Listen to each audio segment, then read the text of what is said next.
there's some rocky roads, as we all know. Any author that's been in the business for more than 10 years knows that there are victories and then there are just crushing defeats that you go through. And what makes a veteran writer is how they ride out those defeats and then try and come back again. I was one of those authors that got, the whole red carpet rolled out for me in 2023 or 2003. I got the big agent, Donald Maas, and then we got, our book put up for auction and Harper Collins purchased it and that sort of thing. And it was just a dream come true, right? And then it didn't sell to expectation. And the only thing worse in trying to get published than, being a brand new author who has no chops whatsoever is being a proven failure. Oh, man. That makes it so much harder to break back in, right? So we had this trilogy that didn't sell to expectations. So we were now cold product, and I spent the next 5, 6, 7 years trying to get back in, at which point I did with The Wishing World and tour books, but then that didn't sell to expectation. It's these things that you get hit with, and then you got to roll and you got to keep moving. And it's interesting how now I'm probably on more of a winning streak than I've ever been in my life as regards the writing. And it was not because of fantastic victories in the traditional publishing arena, but fantastic failures. Welcome to the Stark Reflections on Writing and Publishing podcast. There has never been a better time for writers. More information, options, and opportunities are available to you, but navigating these requires insight. Join Mark Leslie Lefebvre as he draws upon more than a quarter century of experience as a writer, a bookseller, and a trusted book industry consultant to explore and reflect on the writing and publishing landscape to help you make informed choices on your writer journey.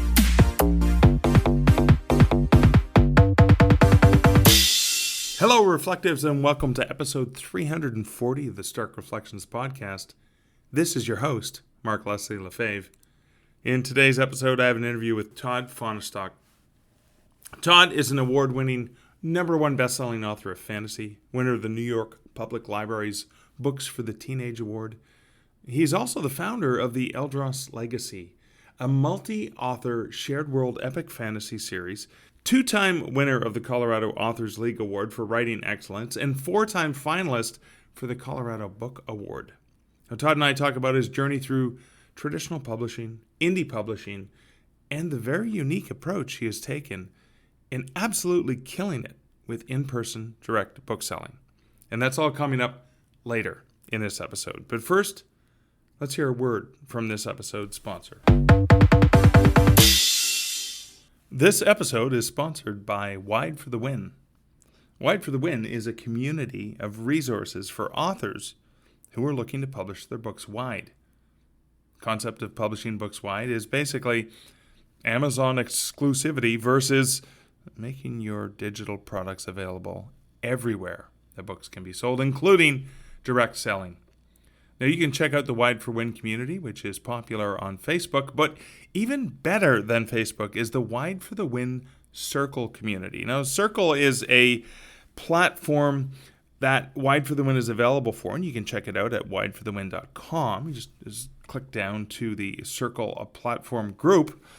And unlike the Facebook group, which has over 17,000 members, the Circle group, you can actually find things. That's the great thing about the Circle community, is unlike Facebook, which is all kinds of distractions and whatever Zuckerberg wants to show you, and the people who pay the most get presented, and the algorithms are a complete shit show. If you go to Circle, you can actually find stuff that you're looking for. So if you're looking for particular resources, it's easy to find, it's easy to search, there's hashtags. It's very similar to Discord or Slack kind of communities, where you can go in and drill down to the very specific things you want to see so you don't have to look at all the other noise. Now, Wide for the Win is a mentality. It's a way of existing. It's a way of performing. It's a way of being for authors. And it's not a short, hacky, sort of single magic bullet solution The wide strategy and Wide for the Win strategy is thinking about your long-term author career. And if you're invested in your long-term author career, you definitely want to check out the Wide for the Win community. Go to wideforthewin.com. You can join the Facebook group from a link there. You can also join the Circle group, or if you want to support the Wide movement, you can even shop for the merchandise or take some of the courses that are available from the founders of the Wide for the Win community. And total disclaimer here, I am one of the founders of the Wide for the Win community. So again, check out wideforthewin.com. And now for comments from recent episodes. I received an email from T. Thorne Coyle that said, I sent this to the Oregon Writers Network list today. Terrific conversation. And in the message to the OWN group, Thorne said, I really enjoyed the latest Stark Reflections podcast with author Bobby Hutchinson. She started writing in her 40s, is now 83, getting her backlist up, learning direct sales, and still writing. Thanks, Thorne. It absolutely made my day that you were inspired as much as I was by Bobby, but that you also shared it with an awesome group of amazing writers from the Oregon Writers Network. I really appreciate you taking the time to share that with another group, but also letting me know that it resonated with you. So that is awesome. It absolutely made my day. Over on YouTube for that same episode, Emma Bennett said, I'm also a hybrid author, so I found this really interesting. Thanks, Mark. And on YouTube as well for that episode, Nikki Gerlain said, what a wonderful and inspiring guest. And I couldn't agree more. I received a wonderful email from Bobby shortly after releasing the episode, and she was very appreciative of the interview. But, I responded with the fact that, no, you were the one who inspired all of us. So thanks so much. And Bobby was an amazing guest. I'm so glad she resonated with so many of you. And over on Patreon, Joanna Penn shared this post in response to a patron-only sharing I did earlier this week, early in January 2024 for patrons. I shared a clip from one of the chapters of her amazing book, Writing the Shadow. And in response to that, Joe said, thanks for sharing this, Mark. Self-censorship is so pervasive in the literary community, so I'm glad you're highlighting it. Happy 2024.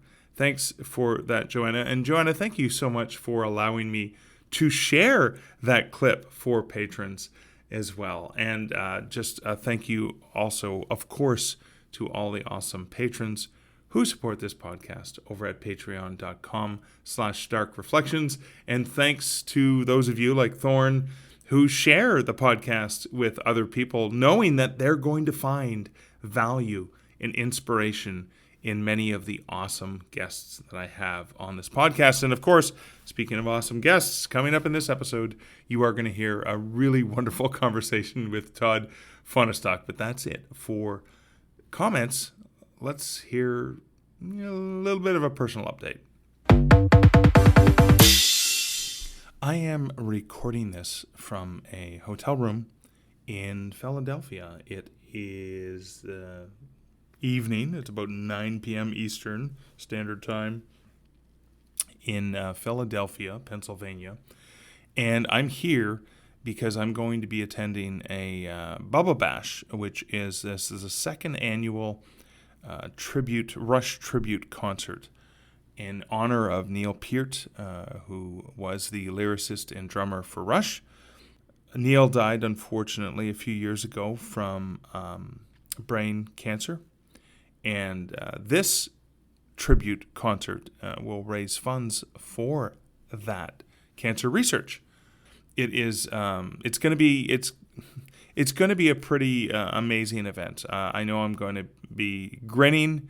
I'm going to be blubbering so much. And my dear friend Kevin Anderson is flying in tomorrow.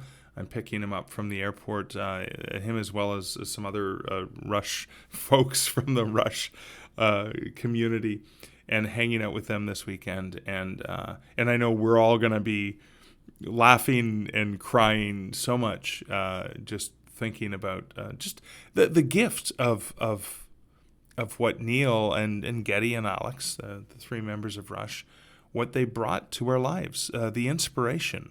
And that's what we do as writers, right? We want to inspire, we want to create content that resonates with people. And obviously this resonates so much that we are gathering in memory of Neil. And I've loved Neil's writing. He's written long prose. He's co-authored with Kevin. I'm going to be helping Kevin sell some of the books that he's co-authored with Neil. Clockwork Angels, based a novel inspired by their last album. Even Drumbeats, the very first short story they collaborated on together, a phenomenal horror story that I absolutely love. But it's just amazing the impact that music and words and story can have on our lives, such that people from all over are gathering in Philadelphia at the Keswick Theater on this weekend for, I guess it's going to be January 6th. And we're going to be celebrating Neil. And we're going to be celebrating Neil and his compadres and the work that they did. And so I spent the day, much of the day, Thursday this week, driving to Pennsylvania from Ontario. It's just beautiful driving through upstate New York and Pennsylvania. I can't get enough of it. It's just absolutely glorious back roads and mountains and hills and trees and fields, and it's kind of amazing when you think of just all the green space that exists in this part of the world, so close to large metropolitan centers as well. But it's funny, I was listening to some audiobooks on the way here and enjoying the latest Stephen King novel. I finally got to reading or listening to Holly. I love that character, by the way, of Holly, who first appeared in Mr. Mercedes and appeared in that trilogy. And she's appeared in a few other bits of King's stories over the years, and absolutely adore this character so much. So it was great that she got her own book. I also I got caught up on a few podcast episodes, of course, and also was listening to Sarah A. Denzel, The Housemaid, which has been a consistent best-selling title on the Draft to Digital Weekly Smashwords bestseller indie author lists. And it kept coming up. I thought, I've got to read this book. So I started listening to that, and it is so amazing. Enjoying that. But there's something really wonderful about that solo drive when I'm just enjoying the scenery and enjoying, the road flashing by, and enjoying the words, the stories that I was going to say that give pleasure to our eye. I went into our little Rush thing there, and that's a line from 2112. But the pictures that give pleasure to your eye is from the Temples of Syrinx from 2112. But I find it such a resetting time for me when I have that full day, 6, 7, 8 hours of driving where I'm by myself, and it helps recharge me in many ways. And so, maybe the recharge is a few days after the new year, but I think it was something that I definitely needed, because I definitely have a lot of work coming up that I continue to procrastinate on and push off. But so personal update wise, that's where I am this weekend. I'm really looking forward to it. I don't really get a chance to hang out with Kevin very often. I'm lucky enough that I get to see him a few times a year, but it seems way too short. So we'll make the best of hanging out and just enjoying this wonderful weekend with a whole bunch of other Rush nerds. And anyways, and again, I'll get a chance to see him, of course, at Superstars writing seminars in Colorado Springs in February. But this is an extra treat, and definitely worth my while to come out here for this. So that's what's going on, and I'm hoping I will be doing work, of course, in the hotel room in the morning and probably in the early morning hours before some of my meetings and stuff that take place during regular business hours of the day. Hopefully getting some actual writing done. There's some short story projects I've got on the go, and as well as obviously having to get more work done on the Canadian Werewolf Project, as well as another nonfiction book that I'm actually going to be pitching via traditional publishing as well. Because again, lots of different projects, always on the go. But that is it for my rambling personal update. Why don't we dig into this awesome interview with Todd Fahnestock.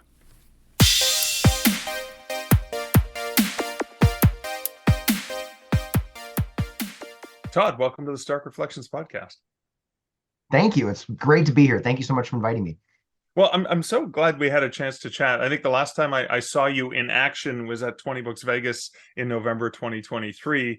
And it's always such it's such an amazing experience just to see you in action. But before we get to your action and all the stuff that I admire about you, let's talk a little bit about your background. So young Todd, when did he get into writing? Where did that come from? Gosh, I was 18 or 17 probably when I decided I wanted to write my first novel, and I took an independent study class. Like back then, you had to actually like carve out a class Right.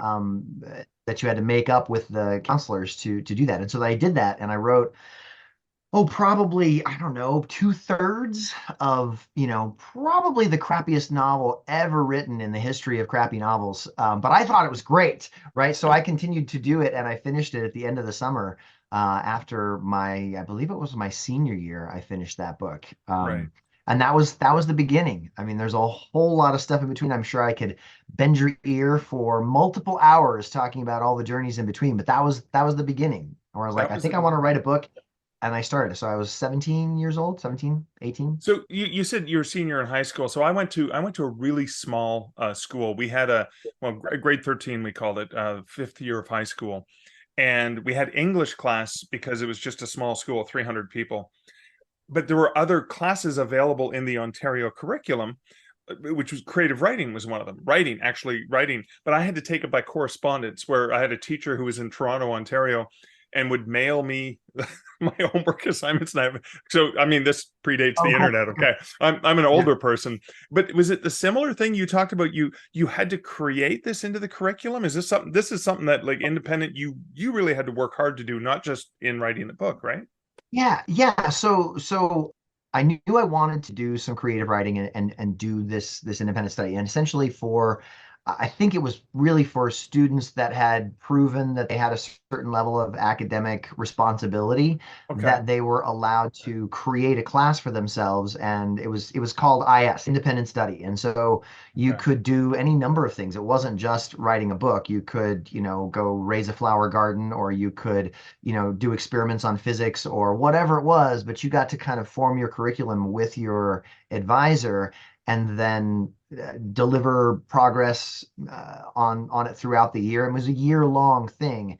And so I don't remember the particulars of meeting with the advisor. I think he was pretty hands-off. He was like, "So did you do some writing?" I'm like, "Yeah, I've got 12 more chapters." He's like, "Great job." And that was it. Like, he didn't read them. I don't think he read them, but yeah, that's what got me started. And I think like I said, I think I finished my very first novel age 18 after my senior year. And that was the bug that bit me. And I didn't, I didn't do the serious level of concentration and focus that I have in the last 6-7 years.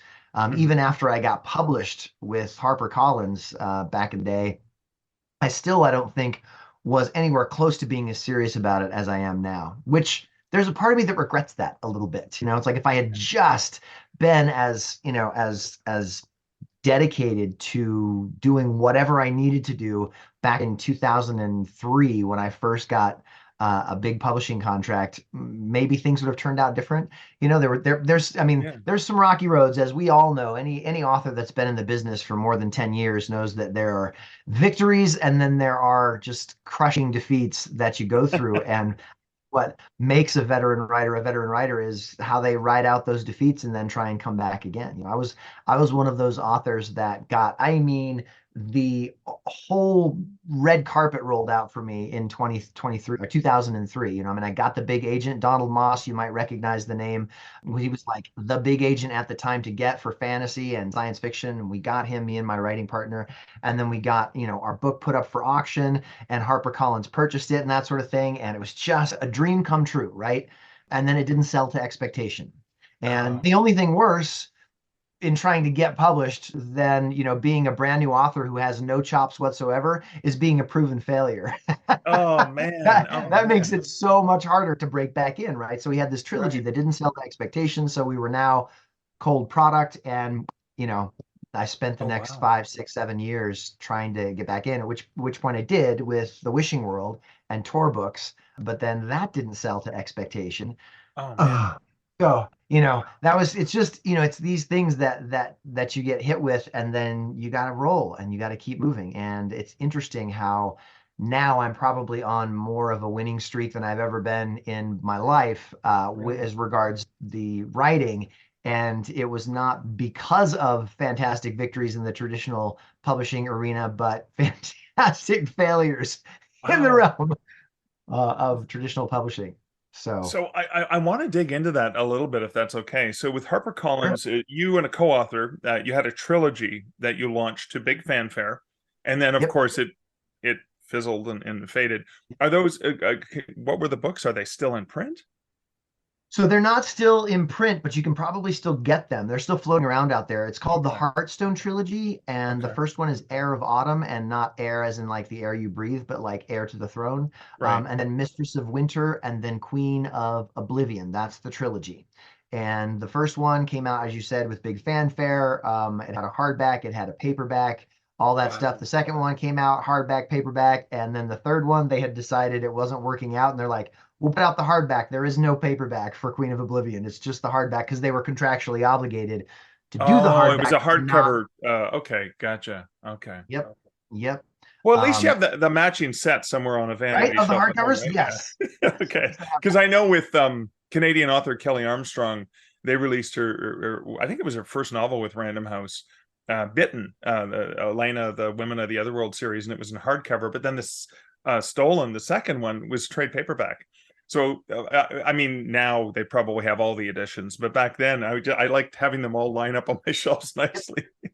Yeah, yeah, yeah. And you never know. I mean, like as a reader growing up, in the 1980s and all the writers that I was so big into, and you wonder like, why did this change from just, why they don't have a hardback anymore? That seems silly. And why do they have Yeah, a different artist now? And I mean, then once you get behind the scenes, you're like, oh, well, that's, there's such a different world back there. It's not just about what the fans want. It's about what yeah, the, publisher can afford, what the publisher decides they want to afford, what the author wants in the fight they put up for it, or the fight they win or lose, or who knows, who knows what's going right, on. There's yeah. just a whole lot of stuff that can happen behind the scenes. Oh, amazing. And so speaking of behind the scenes, so after this happened with major publisher, one of the world's largest publishers, Harper Collins, you then managed to, and this is really hard to do after you got kicked between the legs, right? And with that experience, and it's kind of like, because oftentimes an agent will often say, I can't sell another book to New York, a New York publisher. And yet Tor, how did that happen? Who was the persistent one? Was it your agent? Was it you? Was it someone else? So actually, like in the floundering in between, like the 5 to 7 years, I'd have to go back and calculate. I don't think about it often, as you might imagine. I mean, like I forget. Yeah, of course. Oh, but I mean, it was Let's something like reflect on the failures. right. So that's not the place I like to go back and live. But yeah, so I actually told Donald that I wanted to go and kind of seek other representation. And me and Donald Moss we are friends to this day. I love the Right. guy. He's great. It's Yeah. just like I was I was looking for something a little bit different. He had moved into sort of a phase where he was doing a lot of teaching and a lot of that sort of thing. And I was like, I want somebody that's young and hungry. And we had a conversation about it. He's like, you know what? I think he might have actually said that to me. He's like, you Yeah. might want something that's like, trying to make a name or whatever. So my blessing to you. So I actually let him go after we tried to sell my follow-up, which was Fair Mist. And it didn't get picked up. And so, we parted amicably. And then about 6 months later, I'm like, well, that was the dumbest decision I ever made because I couldn't get picked up because of I didn't have all I had on my record was that failed trilogy, right? And when I Yeah. say failed trilogy, it failed to live up to the expectation of the sales that they wanted. It did sell a good amount. It just didn't Yeah. sell as much as they wanted it to sell. And there are some people that still really love that trilogy. I've actually got, no, I don't on my shelf anymore. I got it somewhere. I got it in the basement somewhere. It's not on my Right. shelf. My shelf is now full of all the books that I take out to the cons that you mentioned. I mean, like everything, all the space in my office got taken up. If I panned the camera to the left, you would see like a mountain of boxes over here of all of the empty boxes of the things that I've just recently sold, plus all shelves full of books. But anyways, so at that point, I was kind of cut adrift. And actually, I was working at the American Diabetes Association as their director of development. And through that, I worked with this woman at BD who makes needles, diabetes needles. You see the connection. And Yeah. anyway, she said, well, my husband is an agent. I'm like, really? It's like, yeah, he knows Tom Dohorty, who was at the time he's still the founder of Tor, but he was at the time also the CEO. He's no longer the CEO. And he's like, yeah, they were good friends, and they still talk. I'm like, really? So that is how that relationship developed, and he ended Wow. up selling the Wishing World to Tom Dohorty. And I got to tell you, that's one of the highlights of my publishing career at this point is getting to go to Yeah. New York. Because I went to New York to meet everybody and tell them about because at this point, after the Heir of Autumn trilogy, I was like, okay, if this is going to happen, I got to take a more direct role. I can't just submit my book and then sit back and twiddle my thumbs and go, it's all going to work out. It's all going to work out because that didn't work out, right? So this time I'm like, okay, I'm going to do everything that I can think of to do where I'm at. And so essentially, I went and pitched to them, look, I've got this idea about going to schools and talking to these kids because The Wishing World is a middle grade novel. So that I kind Right. of switched from epic fantasy to middle grade in this case. And I went and pitched them and said, this is what I want. This is what I mean. I actually went and pitched to them in their pitch room. And essentially I was saying like, look, I could make it to 50 schools in the next 3-4 months, really, go and promote this thing in Colorado. And if you guys fly me anywhere, in the United States, I'll go and promote it anywhere else, right? Well, they did give me a whole lot of free books to do my promotion, but that was about it. So it wasn't a flat out no, but it wasn't like, yes, we're behind this, we're going to push this. And who knows what their situation is. I mean, maybe they're like, Right. strapped for cash at that point. Cause I know that traditional publishers have kind of been on a rocky road for about a decade or more now. And anyways, so I went back and I actually made it around to 52 Colorado schools. Like if you were a kid in the year 2016 in a middle school, you probably heard of the Wishing World in Colorado. If you were in Colorado, especially the Denver area. Yeah. So anyway, so that was how that ended up working out as far as that. And we actually, for the Mountains and Plains Independent Booksellers that year, I was number 10 or number 9 on a list that included such names as like Dan Brown and I mean some big names that were on this bestseller list because of all the promotion that I did. I like hit that list and then I was gone. Yeah. So I mean, it worked to an extent, but again, that one did not sell to the expectation they wanted, which I don't know what they were hoping for. And then that contract ended up, like I was hoping they would buy the second book. They didn't buy the second book, but I'm telling you, they say, or I think I've heard, I shouldn't say they say, but I heard this quote recently that like success is the diploma, but failure is the classroom, right? I mean, that's where you Yeah. really learn stuff. And I can attest to that because both of those failures just really, I'm like, okay, so what do I need to not do? Right. And I mean, again, I could go on and on and on about all the mistakes that I made that I'm not going to make again. I Yeah. don't have the time to make those mistakes again. Fair enough. So I want to get into that next phase because you did a lot of learning there, and I know you've applied quite a bit of that learning into what you've done. But I just want to reiterate for anyone listening, is those failures, and I'm using air quotes of those failures, those books probably sold really well, but not to the expectation of the Yep. publisher. And that's one of the problems with New York publishing is that it can do well. You can sell thousands and thousands of copies, and most books never sell 1,000 copies, but their expectation was 100,000 copies and you only sold 30,000 or whatever it was, right? That's actually really close to the case. I think it was like we were like over 20,000 sold, something like that. Yeah, But yeah. it Which wasn't. is It which wasn't. is, I mean, most books will never see that in their lifetime. We think about the one percenters. Of course, those are the ones that do Right. sell that many in a Sure. month. But Yeah. yeah, Right. so that's an important thing to remember, is that you still had volume, you still hit bestseller lists, and yet there was still this restriction based on some other factors that have nothing to do with how successful the book actually is and how much people love it, right? Yeah. Yeah. I mean, I mean, that is my focus now. Like, and we can get into that later when we talk about the hand selling Yeah, to readers. But everything is relative when you're dealing with different layers of success. So for example, I mean, that sounds kind of vague, but let me be specific. So let's say the different layers of traditional publishing success is, first you have to write the book, then you have to get an agent, then the agent has to sell it to an editor, and the editor then has to sell it to their bosses at the publishing house, at which point they can go back and say, okay, so this is going, and then they say, okay, it's going to roll out next number of years. These are all the layers, right? And yeah, all of that is subject to opinion.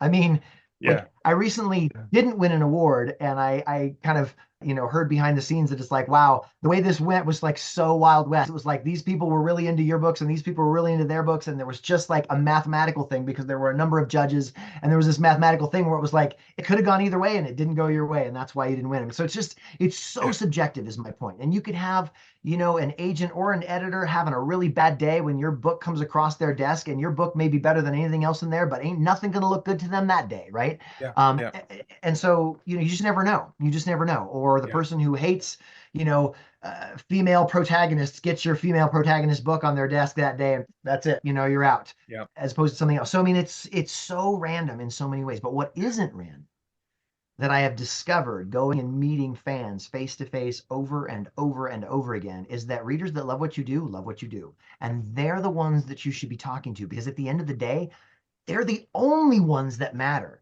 You're bypassing the trough of everything else, all the middle stuff. If you go straight to the reader, you can look them in the eye and find out what it is that they like. And then you can give them more of that, right? And it doesn't matter what anybody else's opinion is about your book. There are no gatekeepers in that. The only gatekeeper is whether you're pleasing if your product is pleasing the people that want to buy it. Like that's the ultimate thumbs up or thumbs down. And if you can get to that, I mean, it's harder to get to that. I think every single author in the history of all authors wanted to just write a book, hand it off to somebody, and they're going to take it out to the world and is going to make it awesome. I mean, I had that dream as well. I still have that dream to a certain extent. But I mean, doing the face-to-face, one reader at a time sounds like an insurmountable hill, but that's the hill I've been climbing for the last 3 years, and I'm starting to see some success with that, which is just really exciting.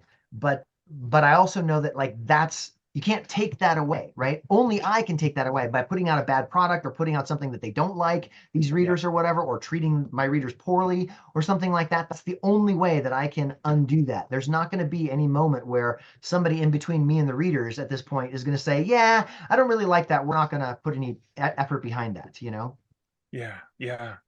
And I want to dig into that, but I just want to go back again and reiterate a couple things. You were talking about the layers and all the things you have to break through. You didn't even get to the other side of the fence. Whereas once it gets put and the marketing team is finally convinced where to put it in the catalogs, like prominently, big page, little mini thumbnail, then the sales reps take those to the booksellers, and they have to be on board with pitching those books because they have 1,000 books in the catalog and they're only going to talk about 20 of those books. And then the bookseller, then of those 20, maybe only picks 5 of them and actually orders them. Then once it gets into the store, well, how many did they order? Where do they put them on the shelf? Do they put a pocket of them? Did they only order 2? So they're going to be spined. All those layers are all working against you. However, you have, as you said, you remove all those layers of gatekeepers and you get back to the real magic. The real magic is writer and reader right in front of each other, face to face, even though, it's a personal experience where you're reading a book, but that's where you're there. they get to see you, they get overwhelmed with, oh my God, this guy's like godlike, because of the setup you have as well. Not and your writing, of course, not to mention you're a good looking guy too. So all those things.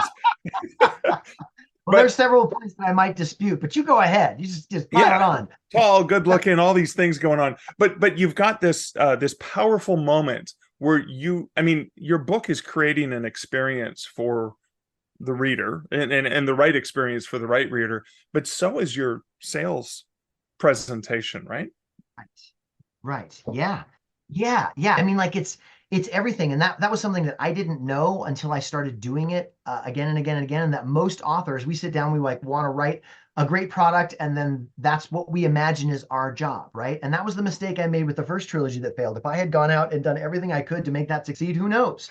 Maybe it would have succeeded, and then I would have, that sort of traditional experience where I went on a rise with a traditional publisher. But like, it isn't just the product, especially not now in these sort of Wild West days of publishing where things are changing and new avenues are being created every 2 seconds. You turn around and all of a sudden it's like, oh, this is the new thing that worked. But yeah, when I go to a con and I'm selling my books, it is not just the quality of the books, it's the quality of the presentation, as you said. Like, I mean, not only that, it's not just that it's a big presentation, like there's a very carefully thought out plan to what I've done with that I've seen other authors try and duplicate, and they, like, I explained it to them, but they still didn't get it, and they did some what I would consider to be visual mistakes, where it's not bad, but it's not maximized, right? And so that's part of it. And then the other thing is, this is your opportunity to make your personality synonymous with your product, right? And that is a huge advantage in this day and age where a lot of people just don't even go outdoors and talk to people at all. So if you can connect with people, and this is something that is like, everybody's got their natural talents, and this just happened to be one of my natural talents where I actually like to talk to people and I like meeting people, and I'm excited to talk about story, usually any story, and especially my own stories, right? So when I'm out there selling my stories, like they can see the passion, and that's something they take away. Now, if you put my product up against another author's product and they are equally good, let's say that the prose is equally scintillating and the story is equally entertaining and the characters are equally deep and meaningful, if the reader knows me and met me and said, wow, I like that guy, I have such an edge. I mean, like, it's such an edge over the other author, right? I mean, and so it's an advantage you can give yourself to put that personality stamp on the books that you do.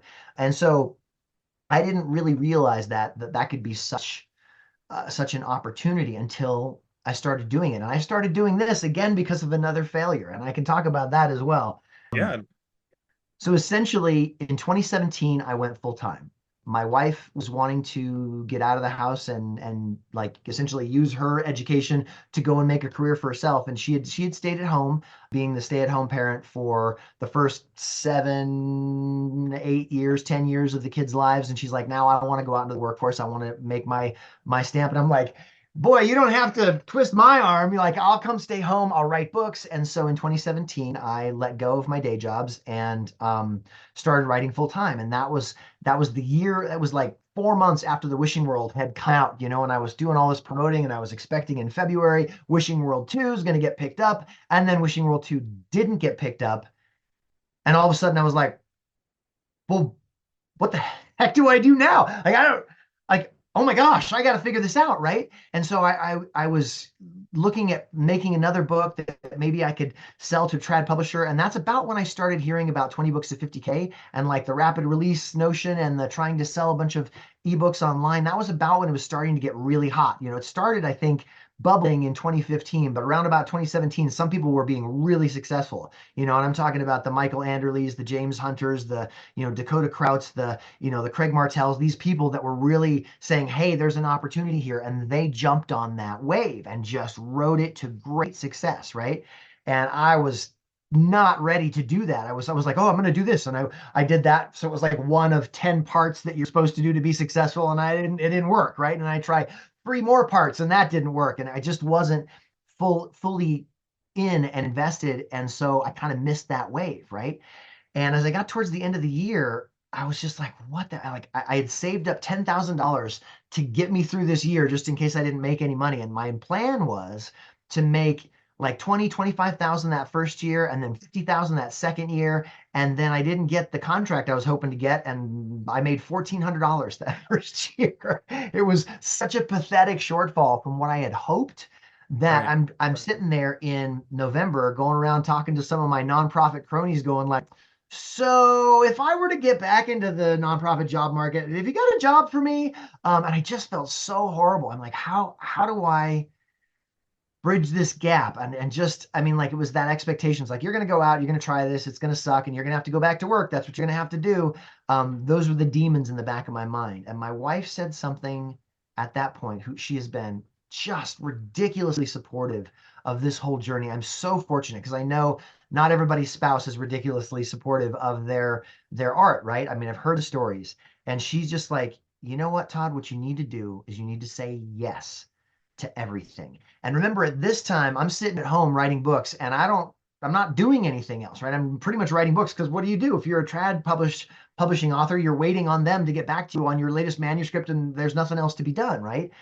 And so the Colorado Authors League reached out to all their members, and I was a member of the Colorado Authors League, and they're like, hey, we've got our Christmas show coming up. Pay $50 and you can come and you can have 2 hours on Friday, 2 hours on Sunday, and 2 hours on, Saturday to sell your books. And I'm like, Yeah. that sounds horrible. Like, I don't want to do that. Like, the last thing I want to do is go be a salesman. Like, I'm a writer. I don't want to be a salesman. And so I went to, but Laura said, say yes to everything. I'm like, all right, I'm going to go. I'll go. And if it sucks, at least I tried. Right. And so I Yeah. went there, and the first day I sold nothing.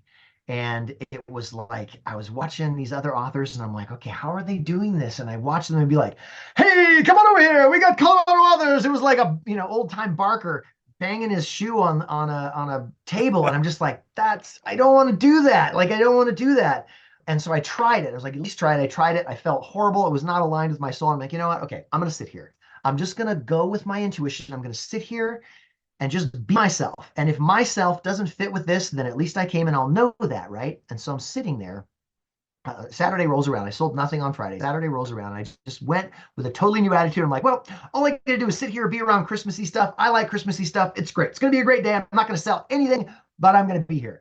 And I'm sitting there with my Wishing World banner up to the left of me, and this little girl is hanging onto her mom's hand, and her mom's looking at a wreath at the shop across the way, like the little stall across the way. And the kid is turned around, like looking at the Wishing World poster, and she's like, just got big eyes for it. And I kind of make eye contact with her, and she like blinks and looks away and doesn't look at me. But she comes back an hour later. She comes back, and she's like standing about, a half a dozen feet away from the booth. And I'm like, do you like stories like that? And she's like, I'm like, do you want to hear a little bit about this story? She's like, and she comes closer, and I start telling her the story. And I'm like, well, this I can do. I'm a storyteller. I can tell stories.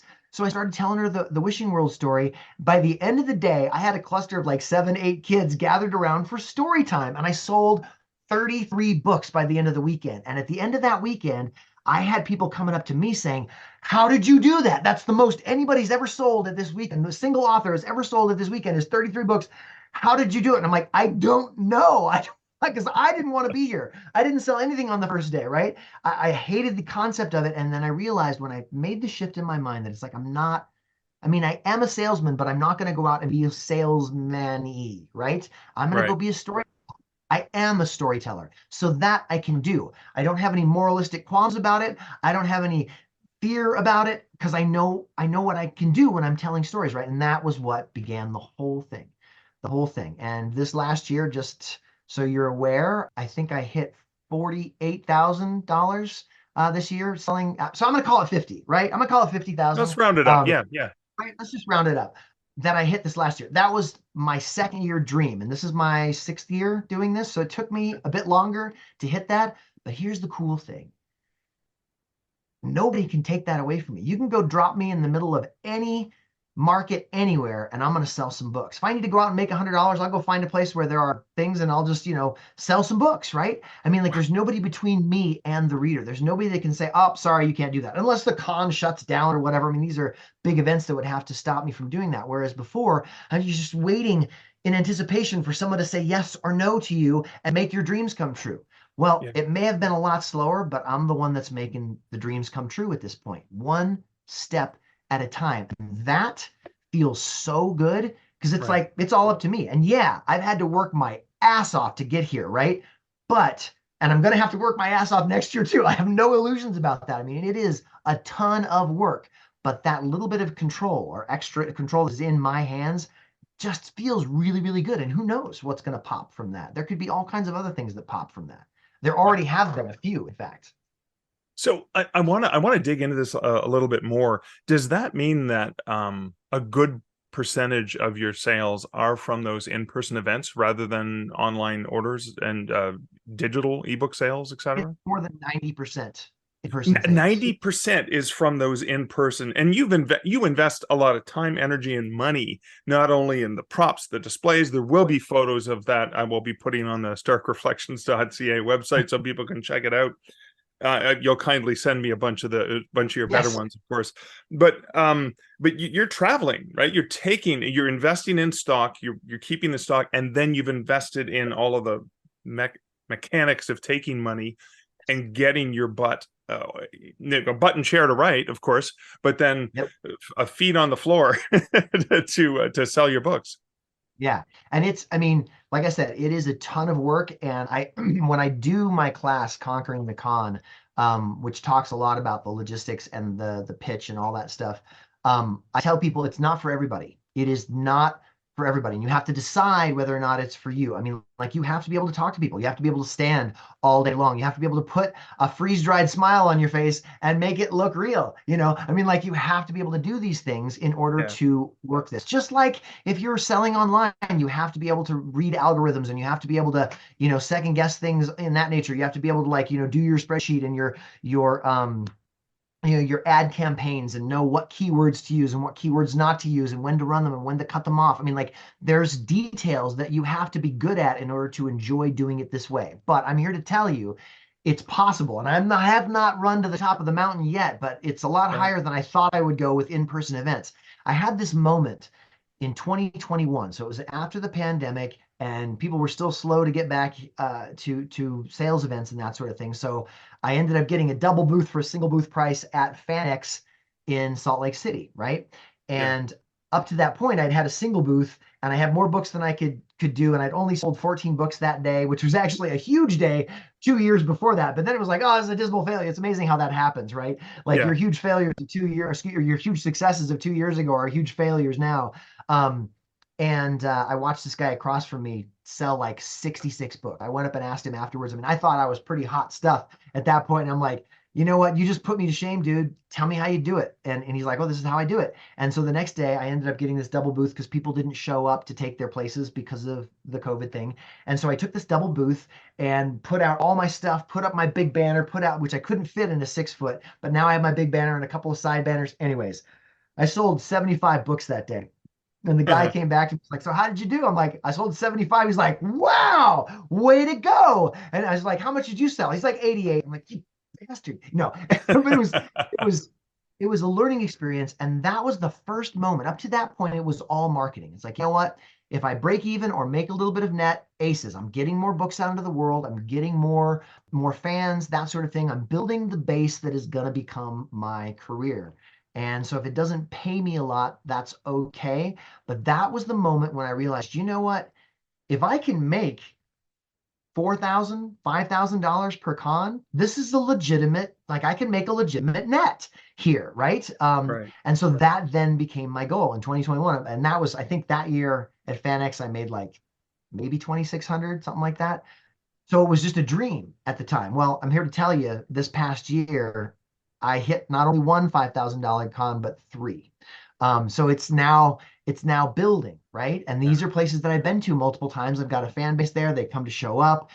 So it took a lot of time and effort. And I don't know that just the average, author with 5 books can go to a con and make $5,000. I don't know that I would say, I mean, maybe you could, but for me, it took 3 years to go into that con, plus having 25 books on the table, because every now and then you have somebody come up and they're like, I'll take one of each, and all of a sudden, boom, if you only have 5 books, that's only going to be, $100. If you have 25 books, it's $400, $500, $600, depending on what your price range is. So Wow. anyways, all of these components to building it. And I think I answered your question, but I can't actually remember what the question was. It's okay. More than answered the question. Now, we've only got about 10 minutes left. And I have to ask you now, will you come back on the podcast? Because I have a ton more questions I think we need to explore. Okay, Anytime. great. So listeners, don't worry. Todd will be back.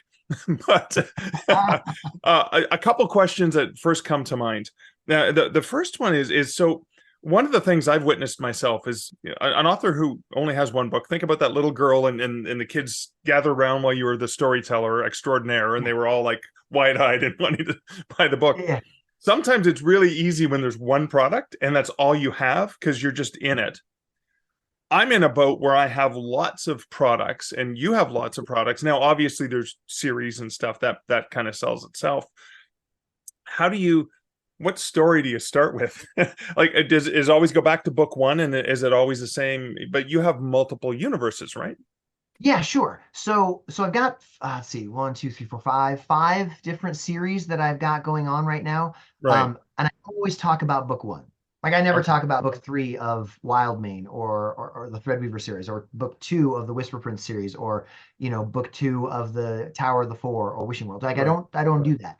Unless it's a returning fan, right? Who wants to know the new book. Fan, totally different. Totally different. Yeah.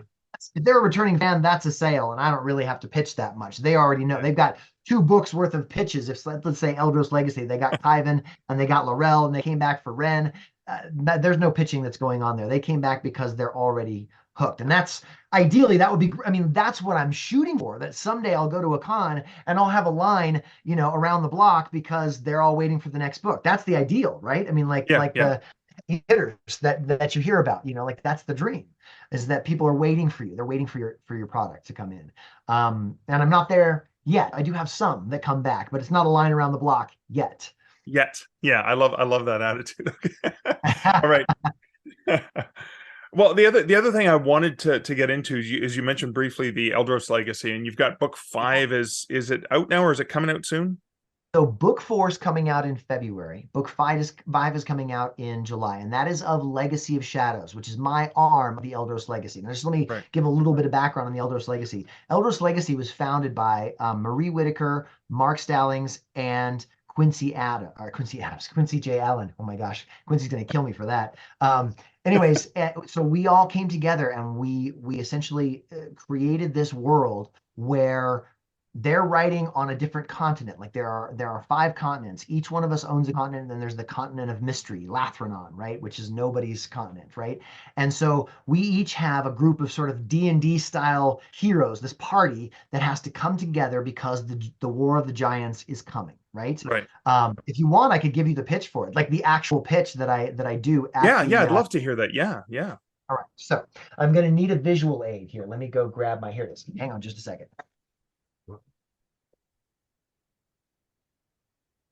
All right. So I suppose I could share screen because I'm sure I've got this on a picture somewhere on my link. So this is the visual aid, everybody. Okay. There's 5 characters. All right. So. And that art is gorgeous, by the way. Isn't it great? I love my artist. Rashid Alakroka is his name. He went to school in Boulder. That's how I met him.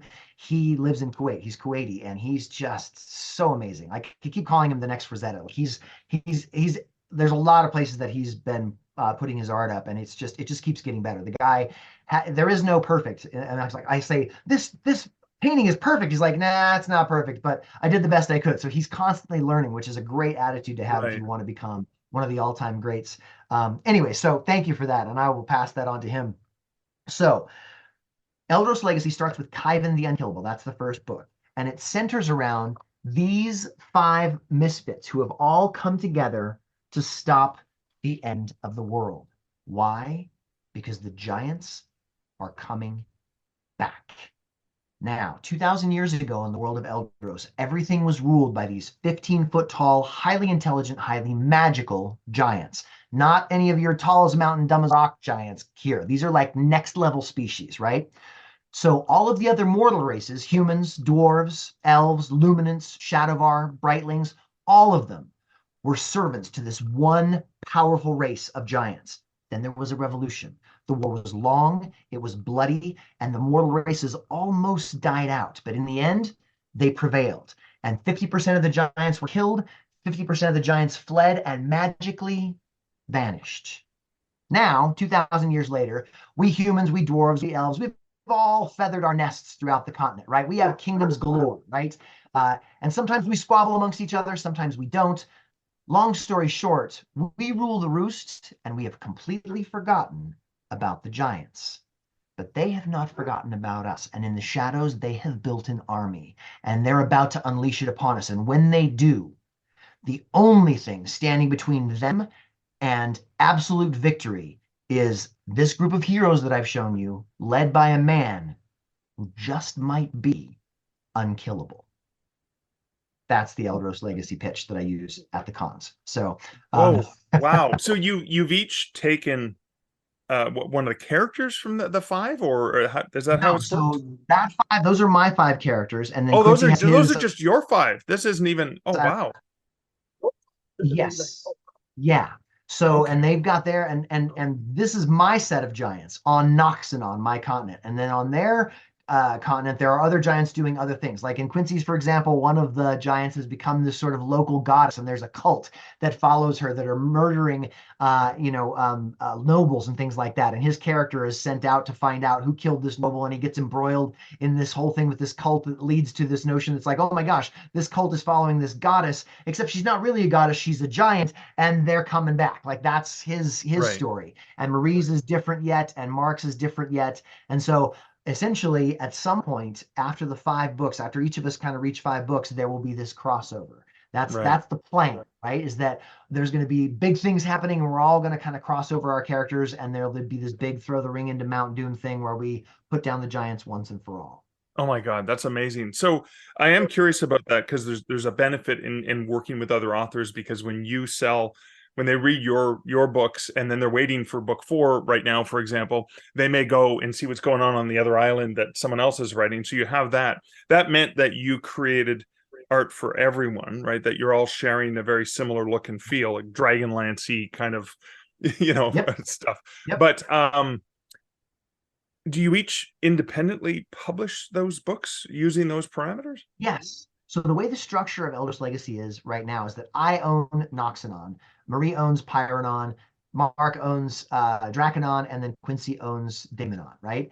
And Right. all of the books that we write, that all belongs to them, right? But we all share the Bible of the world, right? That Right. list of rules, that book of rules, where this is how the magic works, this is what this joint history is, all that stuff is all put into the Eldros Bible, and then we agree to share that, and that is like common usage amongst all of us. Like we don't have to ask permission to use all the things from there as much as we want. And then essentially the rest of it is just sort of this friendly compact of, hey, I want to use your character in this scene, and pretty much like say somebody wanted to use Khyven in one of their scenes, I'm like, absolutely, use him.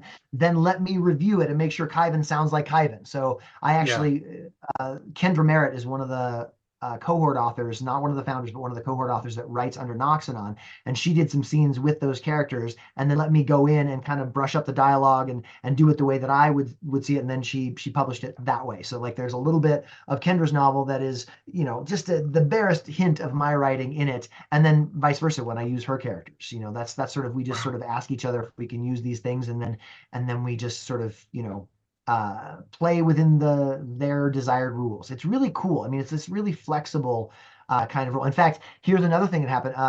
Kevin Petway did an anthology in his world, which was, I can never remember the name of the anthology. There's something of the One Night at the Jolly Chicken is what it's called. And it's all about sort of this crossover of different worlds coming into this one nexus, and Khyven the Unkillable and Slater the Mage go into his world, and I do a little short story with him and come back out. So we have the flexibility to do that because I own those characters and I own that world, and I can choose to do that, and I don't have to ask permission of anyone. So that was kind of a cool thing, and the cool thing is it promotes everybody. If I go and sell a bunch of Khyven the Unkillable, I have people coming up to me and asking, okay, so where do I get Seeds of Dominion? That's Quincy's book. Or where do I get The Forgotten King? That's Mark's book. Or where do I get Embers and Ash? That's Marie's book. And so they benefit from some marketing that I'm doing, and likewise I do from them. In fact, we have a cohorts book coming out tomorrow well, I guess by the time the podcast is Yeah. posted, it You're probably is going to be talking tomorrow. December 19th. No, yeah. Yeah, What day is it? Yeah, December 19th. December 19th. Okay. Yeah, Yeah. World Breaker by Becca Lee Gardner is coming out, and it's fantastic. It's also set in Noxanon, and it has cameos from Kyvan, from Laurel, from Vaughn. So for the fans of my Legacy of Shadows storyline, there's some treats in there for those fans as well. Speaking of treats, I'm going to have to see if I can get a group of you together to talk about this universe and just this wonderful stuff you're doing. But we are, Yeah, we're getting close to the end. I want to ask one final question, absolutely. Yeah. and that is, I mean, you've done a lot of things. You've experienced a lot of different things in the industry, traditional publishing, doing it yourself, working collaboratively with these other great friends of yours and other co-conspirators. But what's your favorite bit of advice that you would love to endow other writers? If people listening to this podcast say, this is a bit of advice that I think will take you far. Yeah, I mean, it's going to sound old and used, but persistence. I mean, if there's anything else that I've sort of summarized with my entire chat with you today, it's that I fell down, I got back up, I kept going. I fell down, I got back up, I kept going. I fell down again, I got back up, kept going. And at this point, falling down is I just put that into the equation because that's going to happen. So just to give you an example, so yeah, persist through. I just went to the LA Comic-Con, and the logistics went horribly wrong all over the map. Like, I mean, I forgot my suitcase. I had to buy clothes while I was there. I was supposed to stay with my brother so that I wouldn't have to pay for lodging, and he got COVID, so I couldn't stay with him. I had to like put up, credit card points for a hotel. I parked my car to save money. I parked my car in a offsite parking garage. It got broken into. I mean, like everything that could go wrong went wrong. But I learned a lot. But the con itself was really great. I really enjoyed the LA Comic-Con. I mean, like we did really well for a first time con there. But I mean, like it just goes to show you that you gotta take these hits. You just gotta take them and you keep rolling. It's like, okay, I gotta replace a window in the back of my car now. That's more money that's gonna come out of the pocket of the business because it happened on business time, right? Yeah. So that that $48,000 that I mentioned, yeah, all of that has been spent by the business. It's like for next year and for all the things that happened this year. I mean, like, so it's not like I'm, dripping in money or dripping money right now, but the business is strong. Like it's healthy and it's strong. It's paying for itself and then some. So persistence. What I would say is, yes, you can do this. Keep writing, write at least one sentence every morning, one sentence that may lead to two, that may lead to three, and persist. Just keep at it. Keep at it.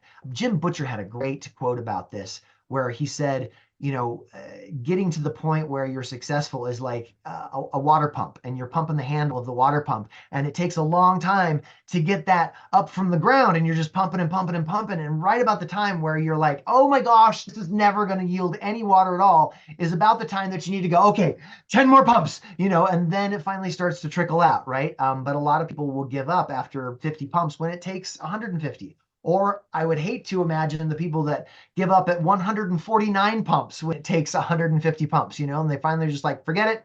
I'm walking away. It's never going to work. And the water was almost there. And I personally have felt like the water has been almost there for like 6 years now. So and I'm still pumping as hard as I can. Right. So yes, persist. Awesome. Amazing advice. Todd, for my listeners who want to go check out your stuff, where can they find you online? Yeah, so toddfahnestock.com, TODDFAHNESTOCK. I know it's long, .com. And you can get everything there. In fact, I sell directly from my website. So if you're an ebook reader, it's cheaper for you. It's more money for me. So buy them straight off the website if you want. But also you can find them on Amazon, and pretty soon you're going to be able to find them everywhere because I'm loading up to Ingram Spark soon. So yeah, website's awesome. A good place to start. Excellent. Todd, thanks so much for hanging out with me today. Yeah, thanks so much for inviting me. This has been a real fun chat. Appreciate it.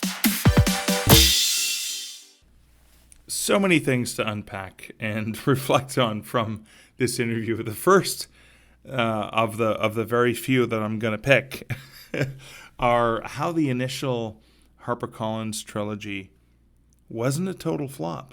It sold very well, just not as well as was expected or planned by the publisher. Despite hitting some Colorado bestseller lists, the Tor Wishing Well book didn't sell to their expectations. This is a sad reality of traditional publishing, is that sometimes these books get published and they do well. They sell tens of thousands of copies. But their sales don't match the expectations, which may have been 50,000, 100,000 copies. And that just seems very, very sad. My own experience with Dundurn. Dundurn's published a half dozen of my true ghost story paranormal books. And for many years, I would send a proposal, a pitch, to what the next book was going to be. And it was basically a 1 or 2 page pitch. And then they'd send a contract back and go, yep, sounds good, let's write it. But after Shana Krishnasamy and I released Macabre Montreal, which we thought was going to be pretty amazing for them because there had never been a single book about Montreal ghost stories ever, and there's lots of great ghost stories from Montreal. Montreal is the second most populous city in Canada. So you've got Toronto, Montreal, and Vancouver as the 3 most populous cities in Canada. So they're like the biggest population. And again, Spooky Sudbury being my best-selling book, which with only 90,000 people, not millions of people who live in a particular city. But it was a flop. Not a flop. It did not sell. We didn't even sell 1,000 copies of the book in the first year.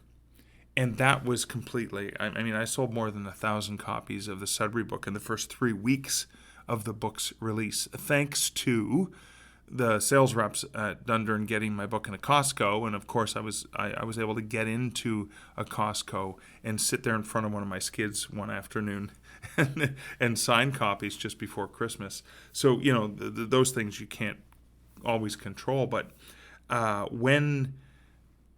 after Macabre Montreal,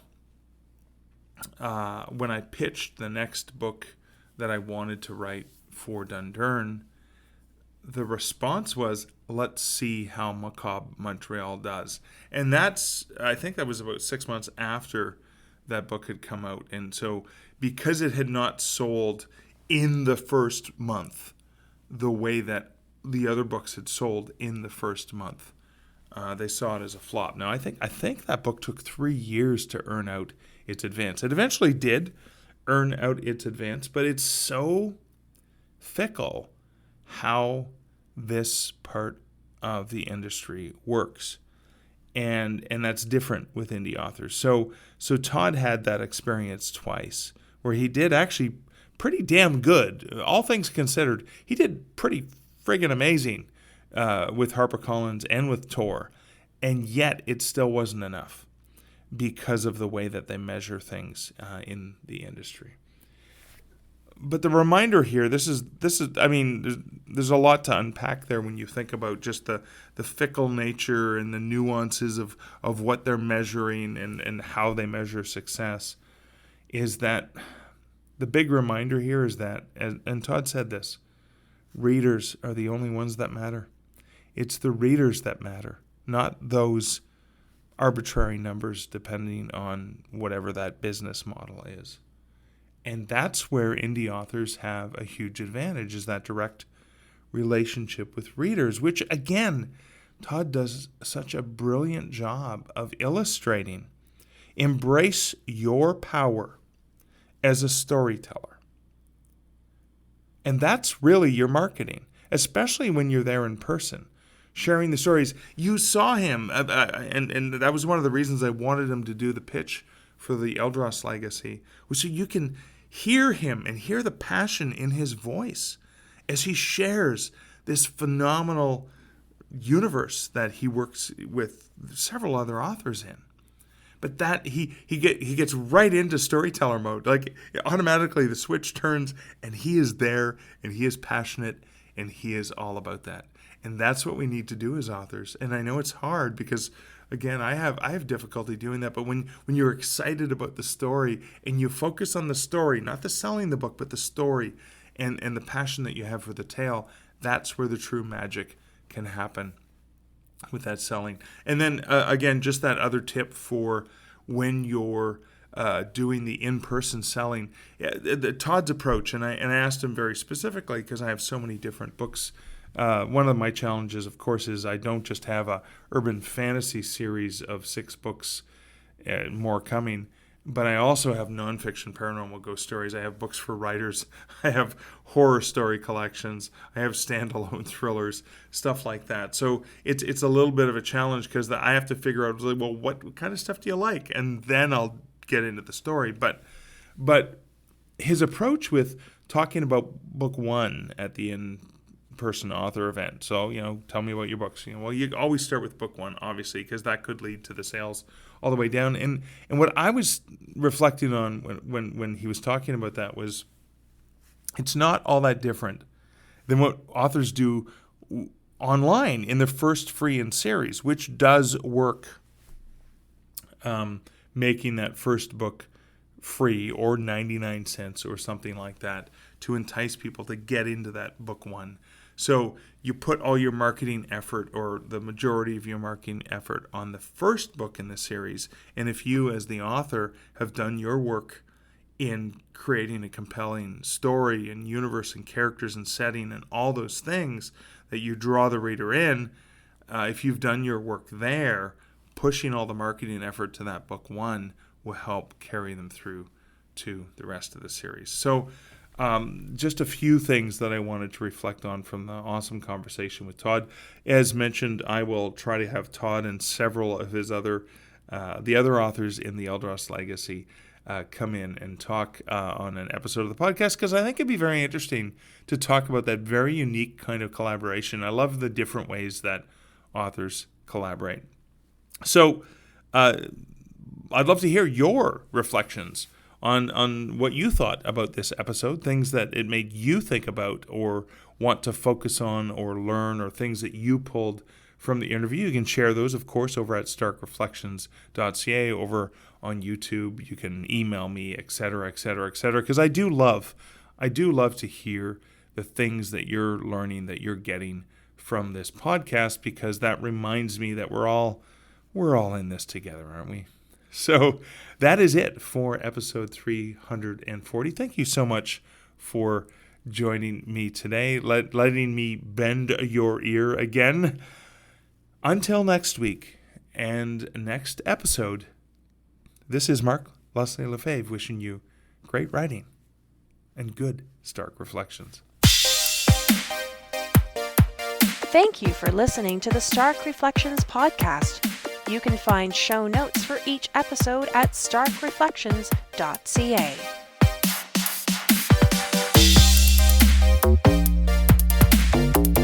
The music for this podcast, Laser Groove, was composed and produced by Kevin MacLeod. Check out more of Kevin's great music at incomptech.com.